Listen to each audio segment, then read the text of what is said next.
Hello, wonderful people of God. I welcome you once again to another episode of Word Explosion.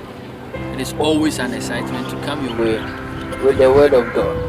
In today's episode, I'll be reading from Habakkuk chapter 3, verse 17 down to verse 19. Though the fig tree may not blossom, though nor fruit be on the vines, though the labor of the olive may fade, and the fields yield no food, though the flock may be cut off from the fold, and there be no head in the stalls, yet I will rejoice in the Lord. I will joy in the God of my salvation. Lord is my strength. He will make my feet like the deer's feet, and he will make me walk on my high hills. Amen. The prophet Habakkuk, the entire book of Habakkuk had a discourse with God. He was so overwhelmed that God was not punishing the sins of his people, Judah. And he had a discourse with God, and God told him that, relax, I will allow the Babylonians to invade Judah and take them into captivity. He asked God a question: why will you use a heathen nation to stretch their hands on your people as a form of punishment?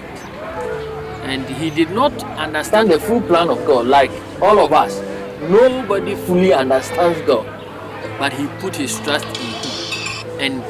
And in chapter 3 and the portion of scripture where we read, he sang a song of prayer, a song that showed his faith in God, a song of hope.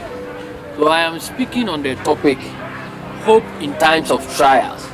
Hope in times of trials. You see that the Babylonians will invade Judah and take them away, but those who will have faith in God will be rescued and delivered in the plan of God. So in chapter 2 verse 4, it says that the just shall live by his faith. So those who will continually believe in God, those who will continually hold on to God, will be rescued and will be delivered. So he uses symbols, metaphors here to describe the state of how they will be. They will be punished, or how they will lose hope, and then how God will bring them back later in his plan of salvation. So I want to talk about few things. Verse 17, he tells us about how the situation is like. The situation is devoid of hope. The fig trees do not blossom. There is no vine, or there is no grapes on the vine. The olives fail. The field becomes barren and devoid of food. The flocks are cut off. The herds are not in the stalls. Talks about emptiness. This talks about hopelessness. Talks about a situation that is unpleasant. There is no hope.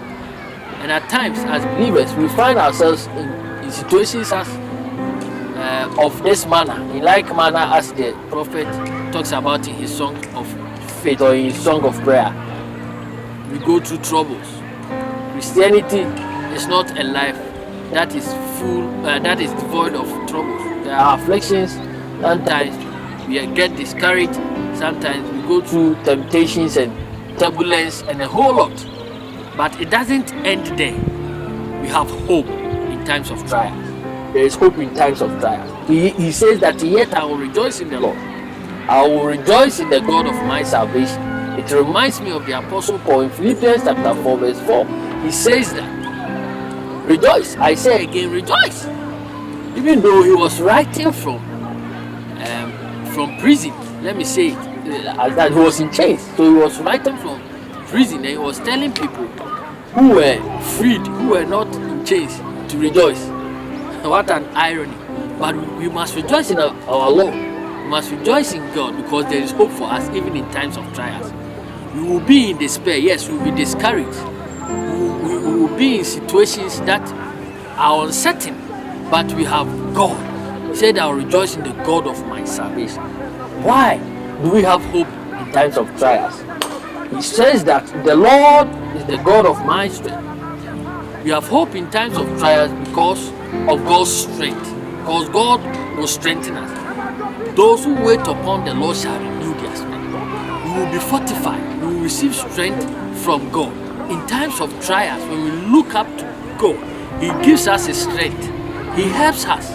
He says that God will strengthen us even in times of troubles, where there are no grapes in the vine, where the fig tree do not blossom, even though it is time for the fig tree to blossom, where the land becomes barren and the crops are not, we are not able to harvest crops in times of harvest. We must rejoice because of God will strengthen us. Because of God's strength, God will strengthen us. God is our strength. God helps us. He fortifies us. He brings on our way the element of His strength in times of trials. Let us look up to God who gives us strength in times of trials. Let us look unto the God of our salvation. In His salvation, He will give us strength. It will not end there. We have hope because of God's strength. Again, He says that God will make my feet like the deer's feet. The feet of the deer is the feet of speed. So He's talking about God's speed. Not only will God strengthen us in times of trials, we have hope in God because He will give us speed.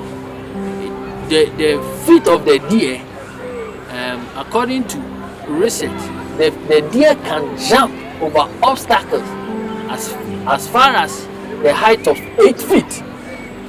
The deer is swift, is very fast. He effortlessly moves at pace, and that is what God will do for us when we hope in Him in times of trials. He will answer us speedily. He will give us speed. He will favor us, so we will effortlessly come out of the trials. He will grant us speed. He will help us to move through the trials speedily. God will answer us speedily when we trust in Him, when we are faith in Him, like the prophet Habakkuk. I do not understand all your purposes for Judah in this time, but we will rejoice because you will make our feet like that of the deer. We know that you will answer us speedily. You will give us support. You will help us to run through obstacles. You will help us to move through the trials that will befall us. Those who will have faith in God will receive speed through their trials, will receive support. God will help them.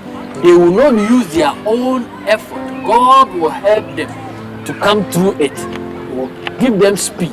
They will pass through their trials with speed because their feet will be like the deer's feet. And finally, He says that He will make me walk on my high hills. God will sustain us and uplift us. So God will strengthen us, and God will grant us His speed, and God will sustain us. Because of God's sustenance, we will hope in Him. He will sustain us at the places He has purposed for us. God will lift us up into the high places. We will not be moved. In fact, He will place us where we belong.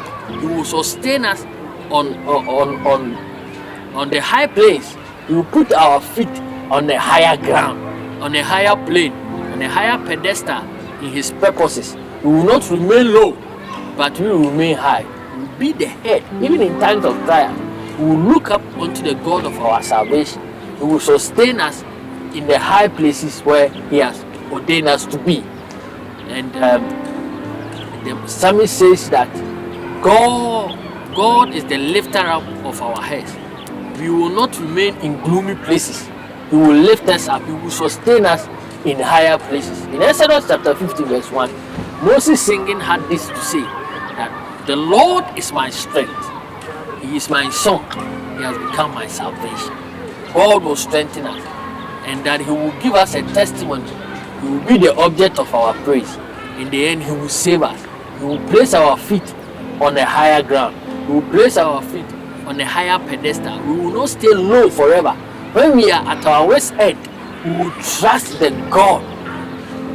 We will trust the God of our salvation, who will place us higher above the trials, who will sustain us higher in His purposes. So we have hope in times of trial because of God's strength, because of God's speed, and because of God's sustenance. Like Habakkuk had faith and trusted God that God will bring the people of Judah through, even though that they will be punished under the hands of the wicked Babylonians, who will later on be judged by God. God will rescue his people. There will be a remnant.